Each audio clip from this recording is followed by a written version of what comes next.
When I started this run, I had just grasped the basics of this underrated game.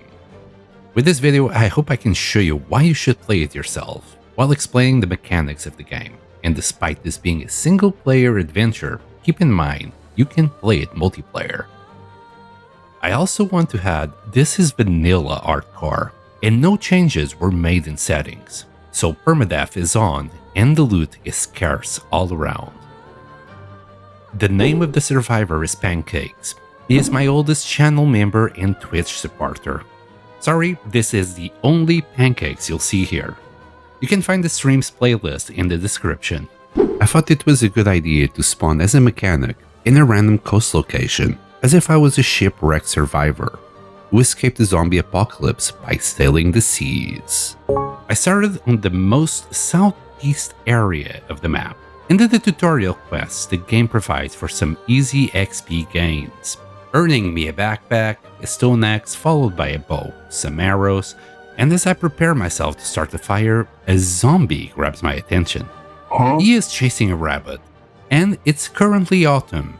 We're going to need warm clothes soon, and rabbit mittens are a premium during wintertime.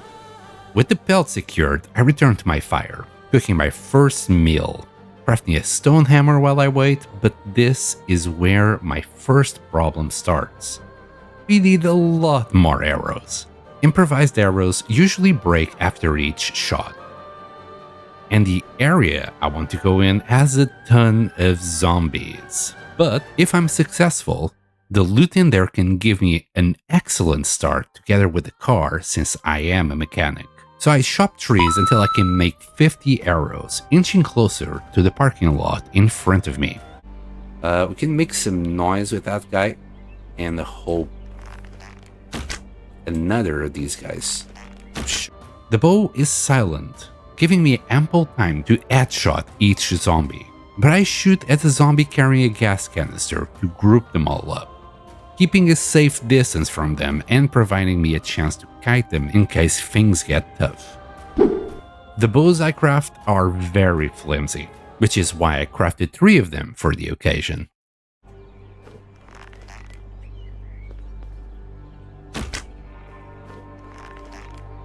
Come on. Alright. The entrance is clear. Let's see if we have any goodies. I think I see an arrow that survived. We got some stale chocolate. Just have it ready. 1 arrow survived. Look at that, boys. And painkillers, sure.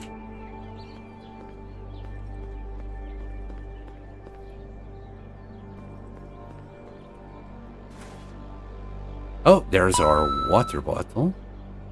Okay, let's fall back for a loot. Clearing out the area and grabbing the loot the zombies drop, finding a very important item. A water bottle. Now I'm not going to die first. I step back to boil it and go back to it. Now here's the thing. Another hazmat zombie is here. So I use the noise to gather zombies in the front, while I sneak in the back. There might be a better backpack in one of the roofs here. The backpack is not the best, but it doubles the amount of items I can carry at the moment in it. So into the hardware store we go.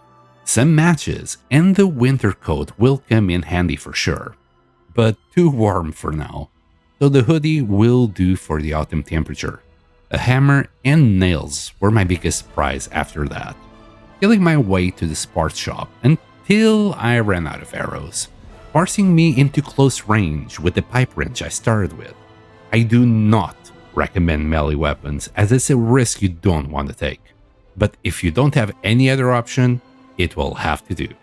I could go back outside, but it's really painful to craft the improvised arrows, so I'll wait until later. I open the door using a lockpick I found in the zombie and get a crossbow, which I have no bolts for, which forces me to do more arrows anyway. I was really hoping for a better bow and arrows here. Anyway, armed with more arrows, I cleared the rest of the place, as that gas station has the fuel I need for a car.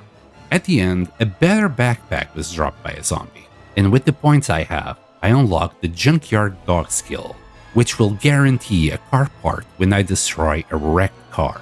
And so the banging begins, keeping an eye out for the zombies in case they hear the noise. The van I'm trying to get up and running has a fuel pump and starter. I only need the battery and the fan belt. After a few cars smashed, I have a car. The reason why mechanic is great early game, officially giving me a working car before the end of day 1. And as the gas station is now clear, the fuel is up for grabs. Thankfully, there is a gas canister waiting for me to grab the scraps of fuel in the pumps and make my way to a base location. On the way there, I stopped to speak with an NPC. Most NPCs you find will trade with you as an item-for-item basis. Each item has a value to it, so I get rid of things I don't need now. For an AR-15, some painkillers, antibiotics, and a syringe. More on that later. On my last run, I found a house with an in-house generator, but never had the chance to try it. So that's what I was looking for this run. Is that the best base? Not really. By the end of the run, I had an idea of better base locations, but with the current knowledge I had, this was the best I could think of.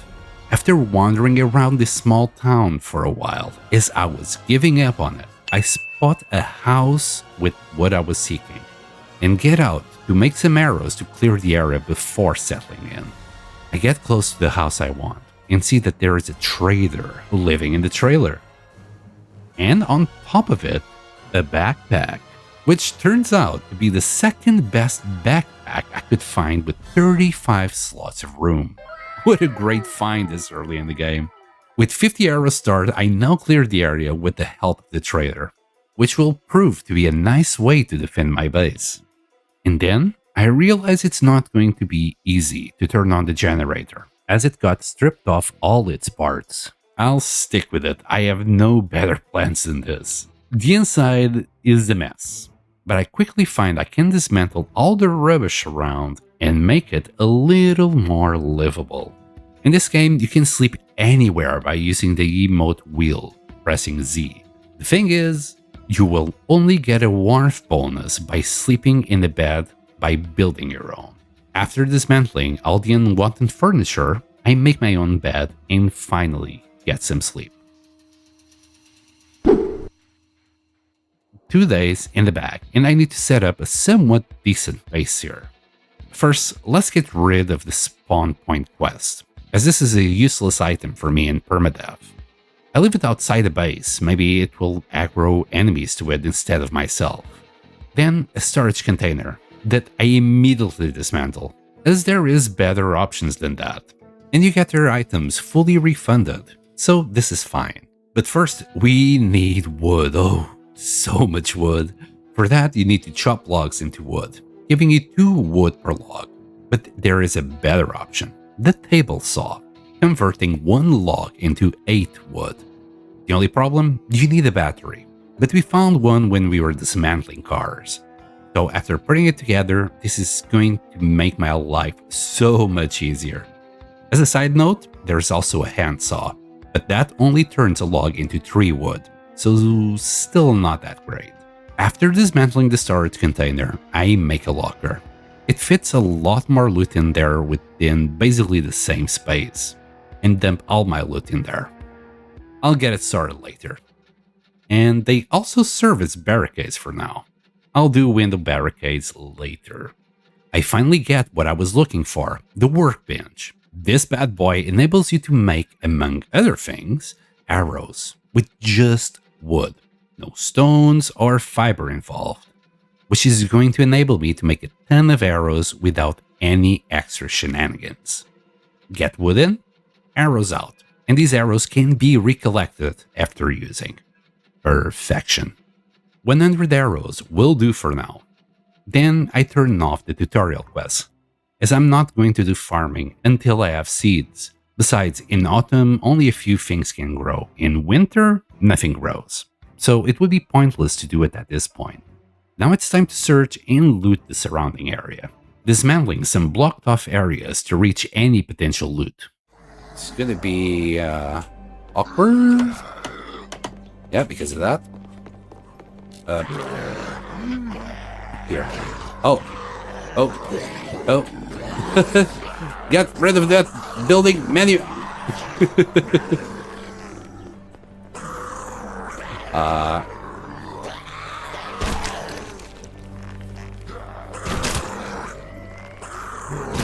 Okay, Jesus Christ.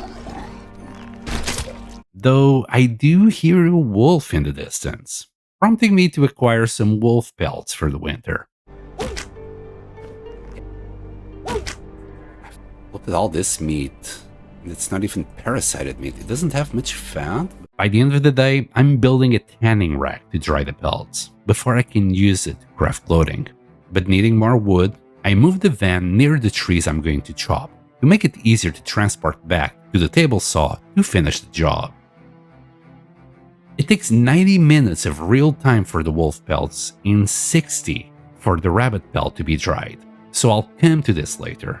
Next, I convert metal sheets into scrap metal for the cooking stove, which will also be a way to warm up during winter. A chemistry station for medical supplies and gunpowder, a melee bench for weapons and tools, and a furnace to refine ores. I'll need refined iron for the melee bench and cement. The iron can be made in the furnace, but both of them still need cement. 3 days survived and this video is already this long. Oh boy, this is going to be a long one. Outside is now getting colder, but nothing the winter jacket won't solve, for now. Then a deer presents itself at my doorstep, which will complete the set of clothes I need. I have run out of water though, so more looting is needed. On the other side of town, there's a pool I can use to get some water from by holding F when I'm in any non-salty water source, and after boiling it, it should be okay for drinking. We need a better solution soon though. The rest of the day, I looted more of the town until I found another car. It has good storage and the condition is not the worst, but it has no fuel, and I need a hose to transfer the fuel from one car to the other.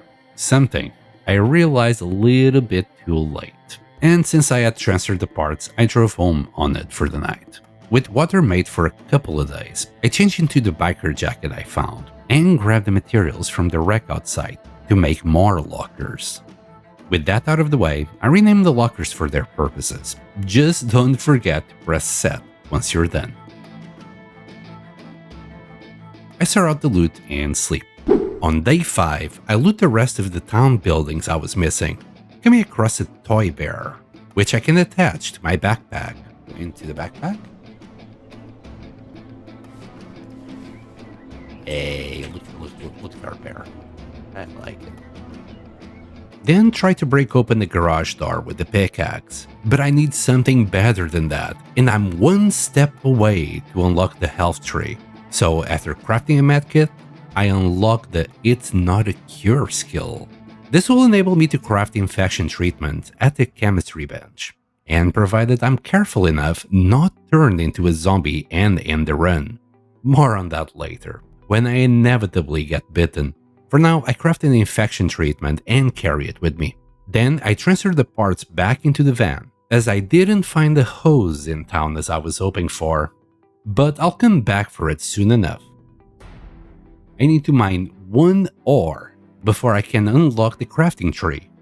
So I quickly mine something and unlock the skill Yearning for the Mines, which doubles the resources I get when mining.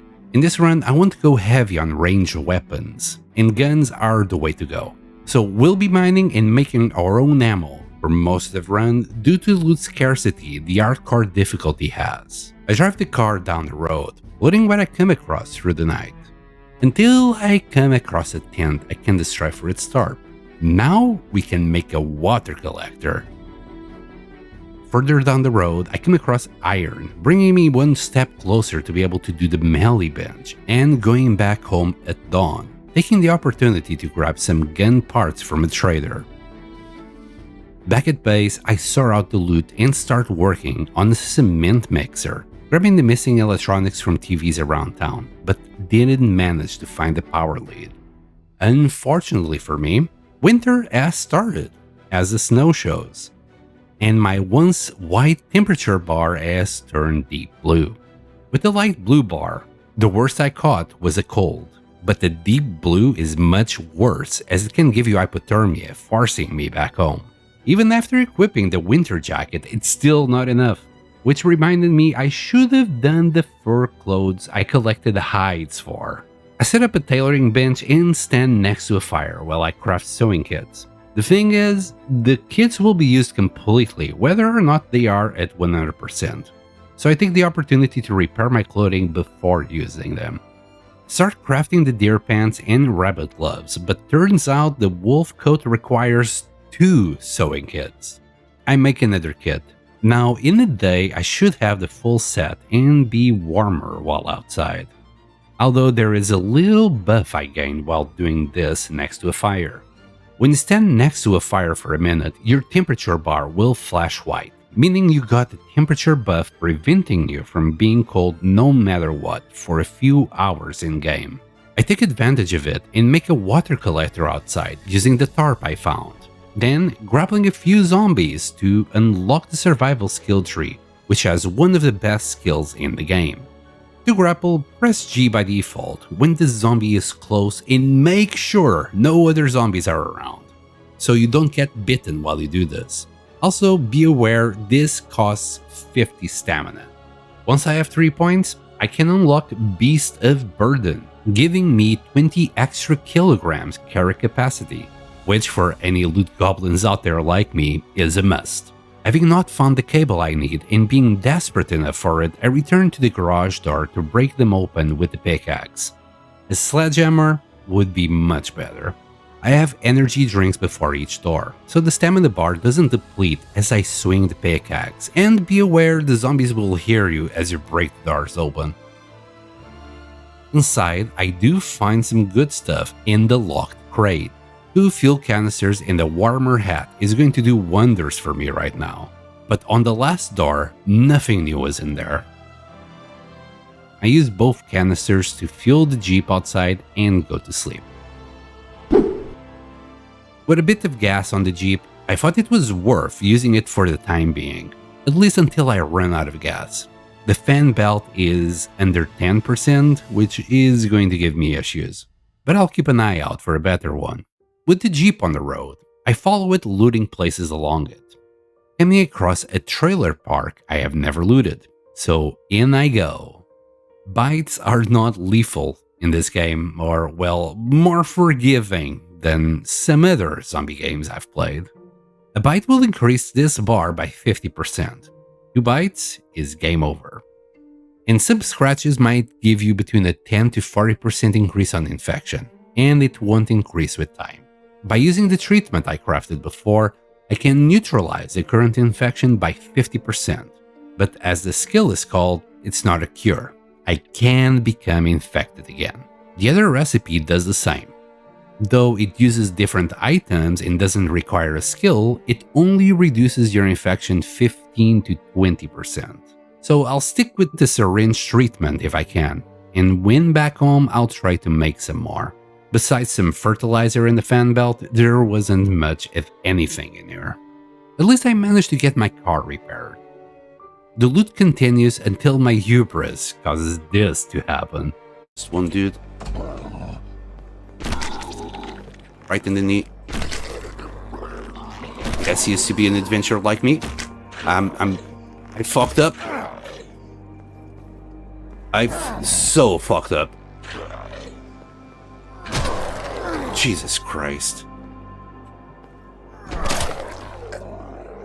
Fun fact, my first run ended when I got myself in a corner like this, but it was bandits instead of a zombie, so I didn't get so lucky.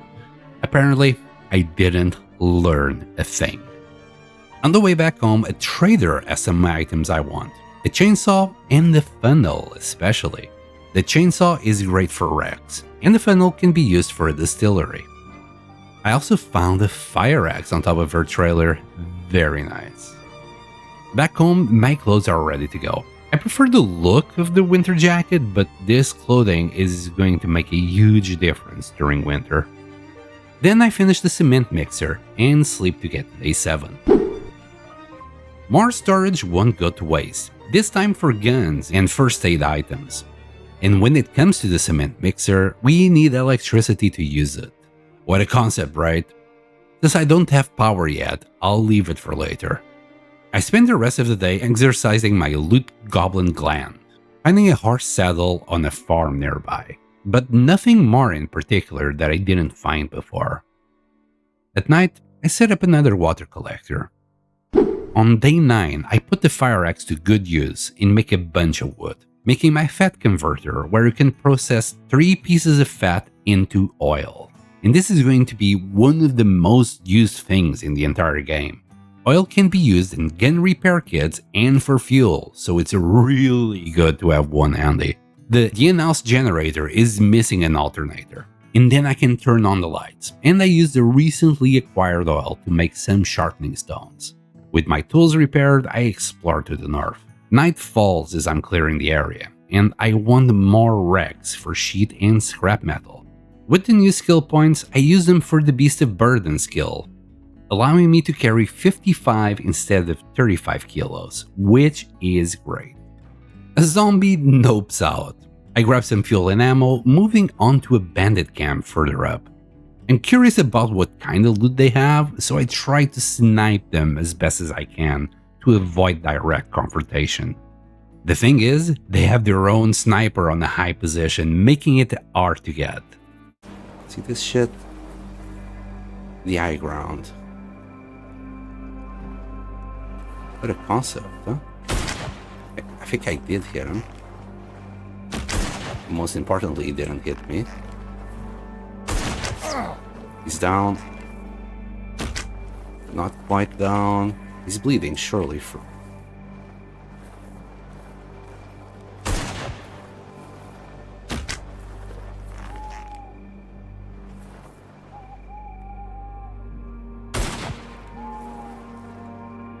Taking advantage of it. With a little bit of patience and persistence, I get them all eventually, leaving the place unguarded for me to loot, bringing me to day 10.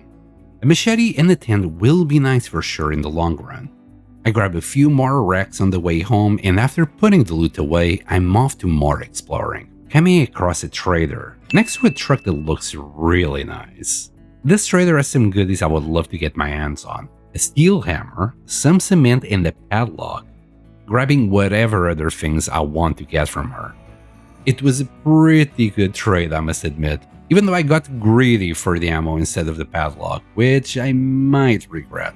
Nearly home, I remember about the truck, marking it on the map for later collection. I immediately finish the furnace, and after sorting out my loot, go to sleep. In the morning, I started forging my iron, get rid of the sofa to set up something else, and do my best lumberjack impression. By the time I get back home, I realize spring is back. Seasons only last 5 days each, which I'm cool with.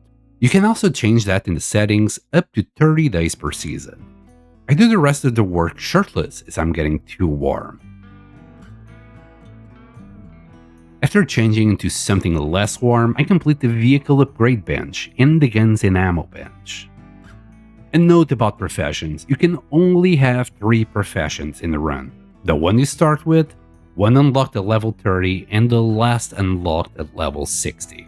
I advise checking out the link in the description to a Steam community post if you want to see what is behind each profession and pick what you want. My recommendation is starting with mechanic for an easy car early game, followed by chemist to make better use of your mine resources, and military veteran for some gun skills. But all professions are viable one way or the other.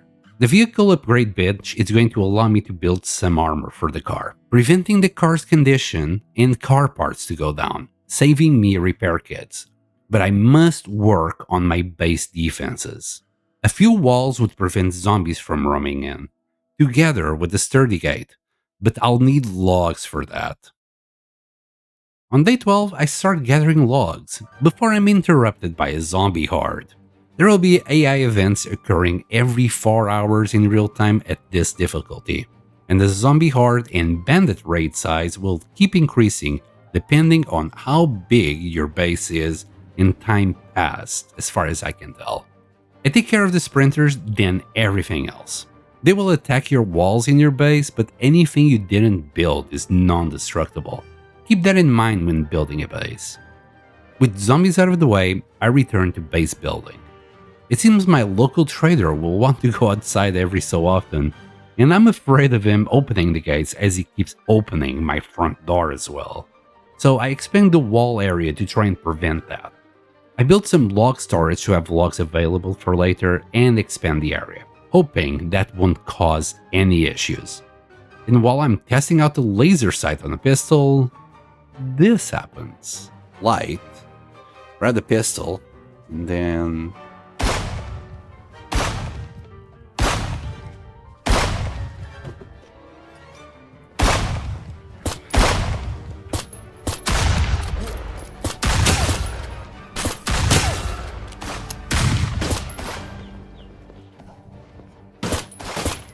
Well, that fought.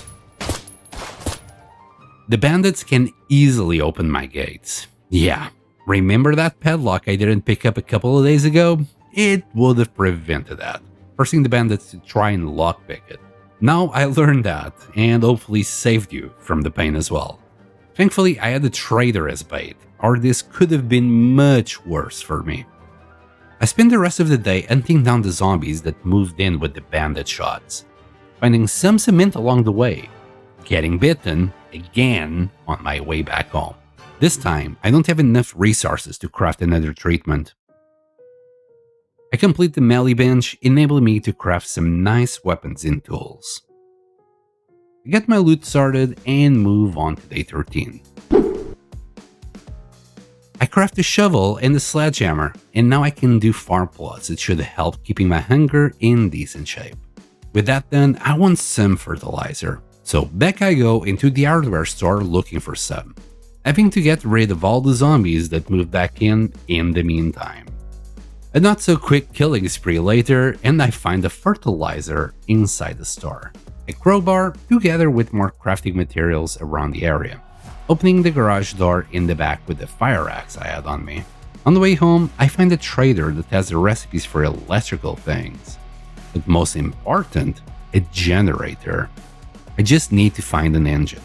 By the time I get home, it's day 14, and the trader has some goodies I need, mainly that plasma, enabling me to finally craft a treatment or two, as this will not be the last time I get bit. With the infection neutralized, I can now focus on making ammo. The thing is, I spent all day sorting out loot and rambling about skill, so the day was mostly gone, grabbing less sway on guns and double the ammo crafted skills at the end of the day. 2 weeks officially survived, and I'm yearning for the mines. I spent my morning grabbing some of the ore patches I saw nearby, harvesting my potatoes when I got home, making a new locker for them, and finally putting copper and zinc together to make some casings, make gunpowder with the saltpeter and coal, putting it all together to make some 5.56 and 7.62 ammo. Finally, I can take care of forging the iron and start stockpiling it. I'll need it for the tier 3 upgrades for the car, but don't have enough for everything right now, nor do I have a propane torch, so I commit to tier 2 stuff for the car. I also turned some of the potatoes into potato soup to preserve it for wintertime. Unfortunately, the only way I have to get seeds back from potatoes is to eat it raw, so I'll be eating some of them raw to get seeds back. For everything else, I'll bake them and can them as much as possible. I hear banging outside, so I take a look. It's another horde, this time a lot bigger, but with guns on my side, it was not that bad. The AR-15 doesn't have full auto, so I can save ammo by headshotting every zombie I can. On day 16, summer arrived, so it's time to wear a t-shirt and shorts. I don't have much armor on me, but I won't become thirsty too fast. I go north to explore a new area past the bandit camp, into Lake Green. looting all day long, finding horses, beehives, a whole bunch of zombies, a hose, and by nightfall, in a sporting goods shop, I lent myself a compound bow, having me return home as I was excited to try it out. I start out my loot, and as I'm ranting more about the skill tree, day 17 arrives, using a few points on less sway and reticule size of the bow. Taking it for a little test. The plan is to use it to clear out zombies undetected, changing into the AR-15 when I'm getting chased, saving me bullets in gun condition. This bow is a huge upgrade in comparison to the crafted bows, as its condition reduces very slowly, and it only takes duct tape to repair. Back home, I make a canning station to close the canned food I make, and my armor for the car is ready to go as well, after all the wrecks I picked up along the road. I'm only missing the tires now, so while I wait, I make a compost to make fertilizer. Now that I finished the tier 2 vehicle upgrades, a new trader called Buck passes by, holding some propane on him. Oh well, I'll leave this car as is and make the tier 3 for the next car. With the hose, I can siphon the van as well, which had a lot of fuel in it. At the end of the day, Buck tells me about the camp to the northwest, and I make a mental note about it. He ends up watching me sleep, which was weird, but whatever, rocks his socks off. On day 18, I thought it would be cool to have a horse, so I make a stable, immediately forgetting about it and went mining all day instead. I make a new locker for the horse, a distiller, some booze to celebrate, and sleep way too late into the morning. I'll never drink again. As I'm getting water for the hangover, I notice a horde incoming. It is at this point that I notice how much better the guns are than the bows. It's either I'm not going to use them that much, having just found them, but efficiency is king. I make more casings and gunpowder, combining both into as many 5.56 as I can, making a little over 250 bullets.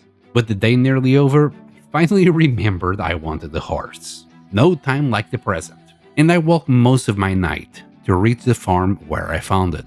Along the way, I do find this cute pond, making me wish I could do something like that.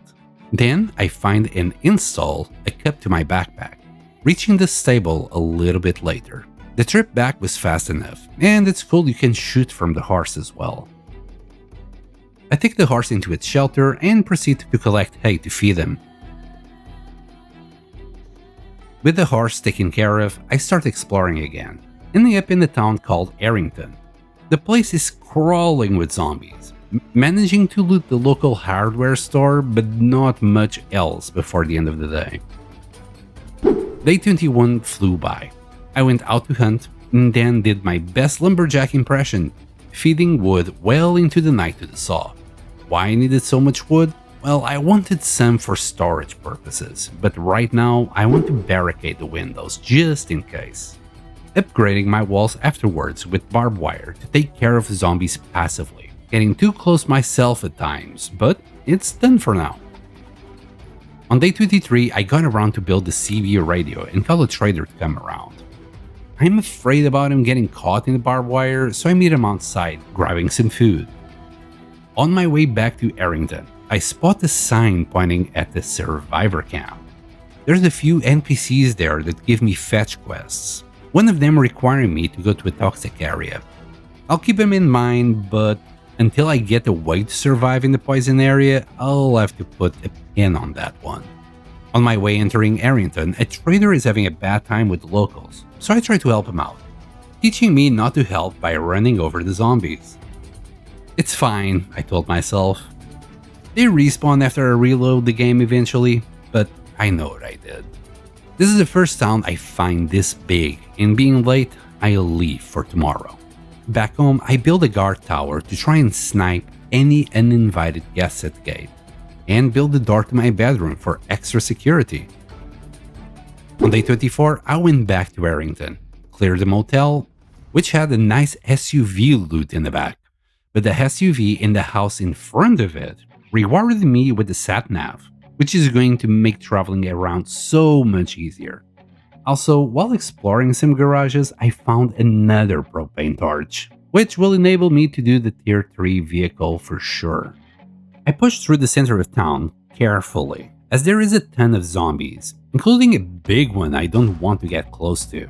I don't want to get anywhere near that gas. So after putting on my gas mask, I check the loot and start breaking doors.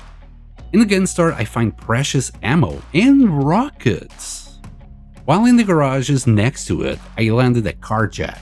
Among, of course, all sorts of useful items I've mentioned before, so for brevity, I'm only mentioning new ones. This video is long enough as it is. Garages have really good loot, don't forget to check them out. On the last garage, I find a generator engine and the padlock as well, having me go back home to try it out. After using the padlock near my gate, I can now lock it, forcing bandits to spend time locking it instead of simply opening the gates to try and get me. Then I set up a generator in the back, worried about fumes on the inside, but later I find that's not a mechanic in this game. I make some fuel at the distiller for the generator, finding out it would only last an hour and a half in real time if left on all the time. There goes my dream of having a working fridge. Also, it seems like I need the in-house generator working to have lights at home.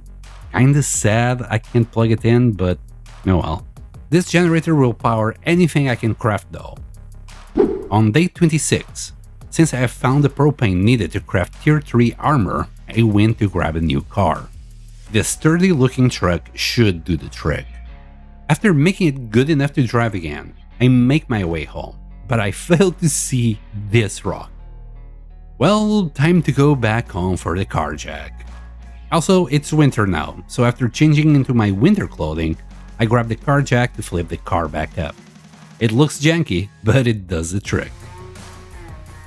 With the new car home, it's time to upgrade it.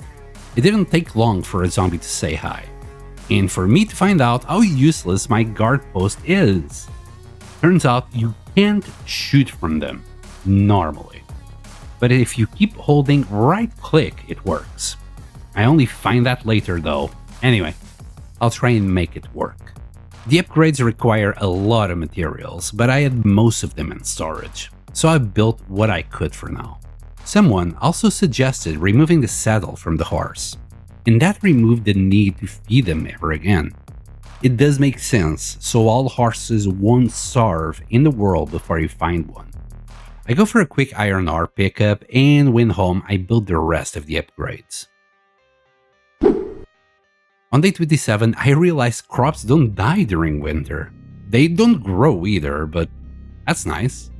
Anyway, I finish upgrading the truck and it looks so cool. Real Mad Max vibes on it. Yep, it's definitely clipping.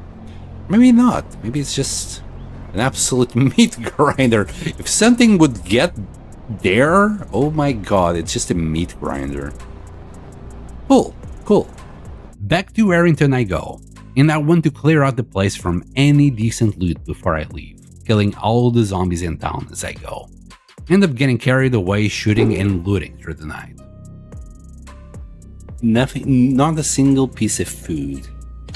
Just soda. Hold on a second. What is this? What is this? Who thought this was a good idea, huh? Like, you got people eating in the restaurant, and then somebody is like, oh, I need to take a shit, and just sits there. On a rooftop, I find a nice helmet. Should make it safer fighting against bandits, and it's warm enough. I use my position to clear the gas station, and inside the building itself, I find a katana. A little too late, but it's nice to know they exist. Oh, also, a guitar. Will be a nice decoration. Then it all made sense after I look at what kind of store it was. I siphoned the gas from the pumps, and I'm really pushing it at this point. I'm beyond tired now. I can't sprint anymore, but I'm really close to finishing looting the town. Then I spot what it looks like, a military crate on a rooftop. Only one problem. The game decided this would be the perfect time to send a horde my way, and the board accessing the area is broken. I'm not sure if the fall would kill me, but even if I survive, the newly spawned Zaz would finish the job. I don't know, man. I think this is bait. No way we can do that, Jim. Can we? Like, if we fall, we're gonna fall on top of a bunch of zombies. Can we build anything to go across? If we are sprinting, I don't know, man. Let's see if we can jump from this side here. Can just about jump that length. Is that length as well? Can I? No, I must take the jump. Right? YOLO! The suppressor was worth the risk, I guess. Oh, the police dog vest. Okay, there you go. At least we got that. If we find the dog, it will definitely be good. With the loot acquired, I go down the ladder, ditch the zombies, and run away to victory. Getting to sleep as soon as I get home. Starting out the loot will be a future me problem as the stream ended. On day 29, believe it or not, I started out the loot. I made a rack for the weapons I use the most for easy access, and then with mining to replenish my ammo. A blizzard hits me right when I get home, making me cold even when I'm inside the house, forcing me to warm up while this is going on. I will make more storage for books and stuff I want to trade. 30 days in and things are looking bright for pancakes. Spend the day mining, facing off a few raiders as I come back home, figuring out the trick to right-click to be able to shoot from up here. Yesterday this wasn't working. I tried to kill a few zombies from up here and it simply didn't work. Yeah, you can see they're definitely dying and reacting to the bullets. On day 31, I'm presented with my first airdrop. There's a few zombies around it, but not too many. I get a few hazmat suit parts out of it. Drive through the airport nearby, but with the weather being nasty and close to nighttime, I leave it for another day. On day 32, I return to the airport area. On the road, I spot a nice APC. I mark it on the map in case I want to start a car collection. The warehouses nearby also had a nice amount of assorted loot, finding a little bit of everything there, spending the night looting the place. I return back home and spend my day sorting out my loot and making my own moonshine out of the potatoes that survived the winter. The zombies must not have liked my booze, as they attacked my base, forcing me to go outside to deal with the whole lot.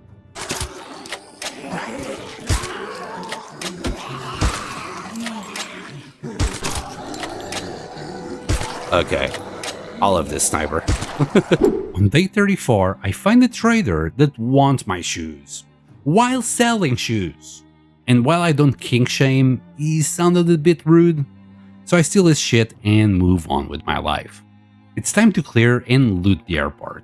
But the one thing I found is that I need a full hazmat suit to enter a radiated area at the north side of it. At this point, I kind of settled on my routine. Sleep and explore, the map has opened, so let me give you the gist of it while trying to not make a longer than an hour video. On day 39, I found the best backpack in the game, supporting 40 slots for loot. On day 40, I have the best encounter so far. I give him some meat, and from here on out, I have a companion on my adventures. He's quite eager to fight as well, so I tell him to heal, to keep him close to me and avoid any incidents.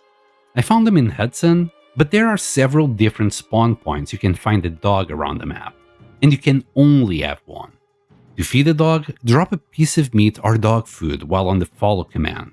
Step away from the meat, then wait. Walking with you takes priority over eating. Oh, there he goes. There we go. I also find a pressure valve. It will take me a while to figure out what to do with it, but we'll get there. I make a candle for him, but I had doubts he would use it.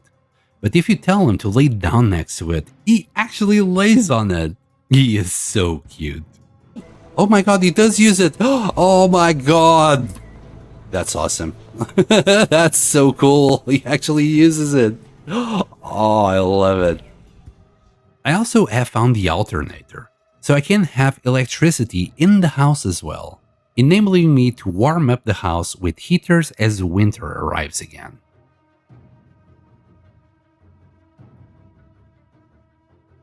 Toggle? There's some warmth coming up. Yes. By day 52, I have 2 quests that want a radio receiver deep into an area that requires the hazmat suit, but I don't have it. As such, I tank the damage, getting in and out quickly as I wasn't sure if it had any long-term consequences. It doesn't. I left Mono, the dog, next to the car as I didn't want harm to come to him. On day 53, I found the mystery machine, which is a cool reference. Only has tires on it. Got a quest to turn on the power station, and finally did it on day 54, followed by bringing the power back on to the small town of Rossville, making it clear this is how I get to use the pressure valve, as building a generator on the gas station doesn't work. Though it does use 40% of the valve each time I use it, so I can't really say that the fuel problem is solved. Okay. Does it just stay there? No, it died. Holy shit, it lost 40%? By this point, I feel overpowered. My biggest bottleneck is the amount of bullets I use, forcing me to mine every couple of days, making me overconfident on what I can or cannot do. Eventually, I do put together a hazmat suit while exploring bunkers and airdrops, then fix the bridge to go to the island. Overconfidence is a slow and insidious killer, and I couldn't be more right now. By day 85, I mapped the island itself, and after getting a quest to go explore the pharma labs, I didn't give it a second thought. So I'll let this sequence speak for itself. Mark there, but... Oh my god! These guys are running! These guys are running! Oh, this is gonna be so much worse then. Zombies got upgrades. Oh boy. Hey, it's a party now.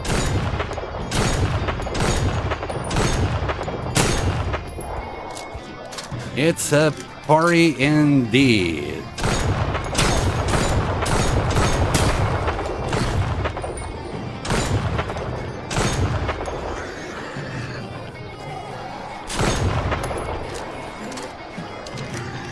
Well, I could really use Mono right about now.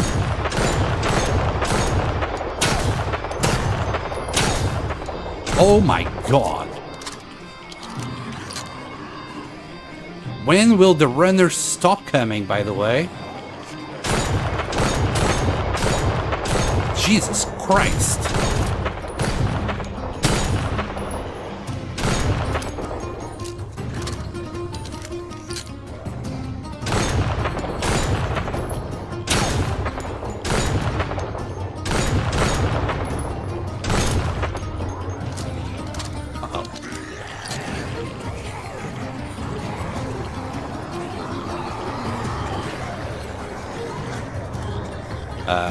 Not gonna say it just yet, but mistakes were made.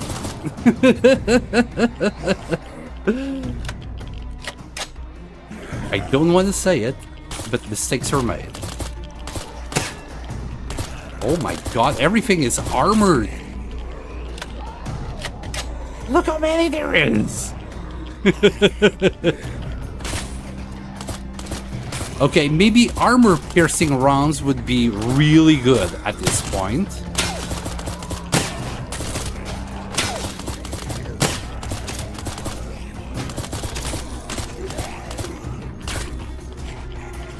Okay, no, this is fine. There's another right here.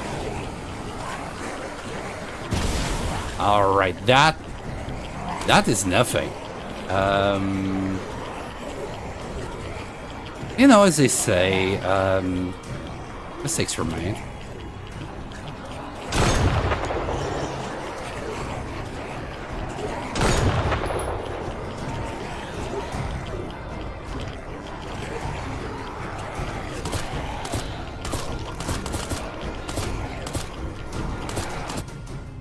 The fight left me with barely any ammo. Did I go back to get more? Nah.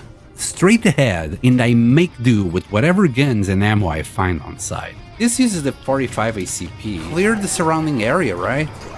Whoa, whoa.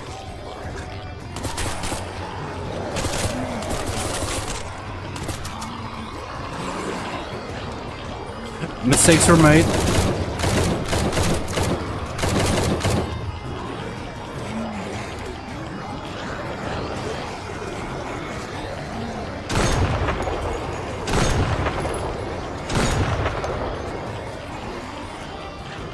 Oh my god. Also, a word of advice, don't fight on stairs.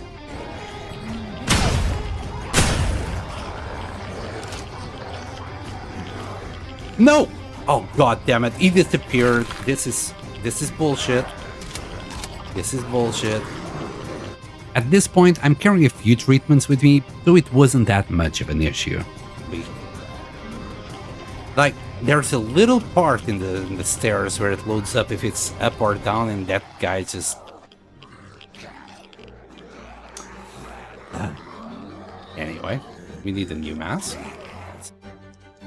Oh, god damn it, there's a bunker. There's a bunker.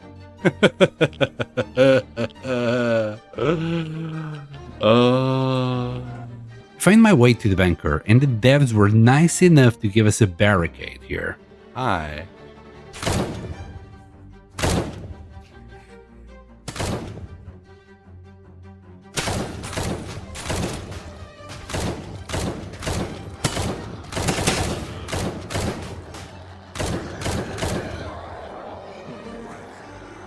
I don't think they can hit me, but... Oh my god, we got an insane... Oh my god. Holy sh... Yeah, I don't have enough bullets for this. Look at what's coming. Thankfully, they can't go past that area. So... Molotov away.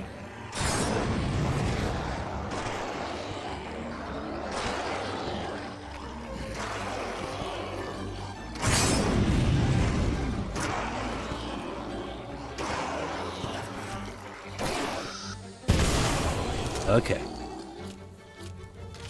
Okay, with all the noise I made at the entrance, the rest of the area was clear. And besides completing the quest, the game threw an amazing shotgun at me.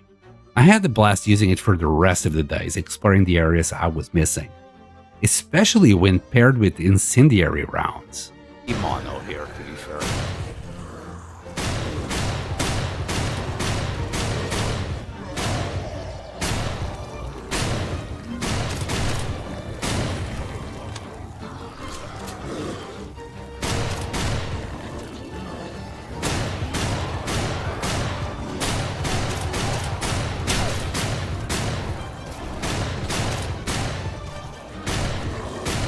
Best of both worlds, huh? On day 100, I thought Pancakes had done enough. He built himself a safe place to live in, thrived despite the odds. I wanted to give him one day where he could just chill and enjoy the day. I went back to where it all started and fished for the day, while Mono splashed in the water. It wasn't an easy journey for them, but they did it. We did it.